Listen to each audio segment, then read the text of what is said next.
नमस्कार. तर PM किसान सन्मान निधीचा पुढचा हप्ता जे बँक खात्यावर कधी ट्रान्सफर होणार, भरपूर बातम्या येत आहे की दिवाळीपूर्वी या ठिकाणी ट्रान्सफर होणार आहे. काय बातम्या आहेत ते आपण जाणून घेऊया. सर्वांना विनंती करतो व्हिडिओ शेवटपर्यंत बघा. चॅनलवर नवीन असेल तर सबस्क्राईब करा.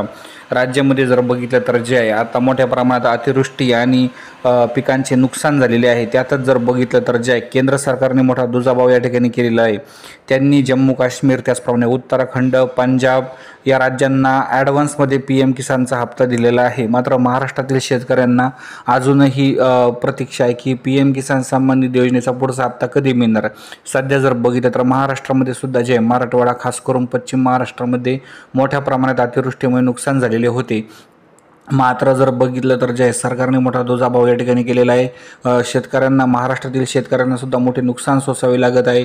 तरीसुद्धा जे आहे एक दिलासादायक बाब म्हणून त्यांनी हप्ता द्यायला पाहिजे होता, मात्र त्यांनी हप्ता दिलेला नाही. बघूयात आता पुढील काही दिवसात काय होते ते. धन्यवाद व्हिडिओ बघितल्याबद्दल.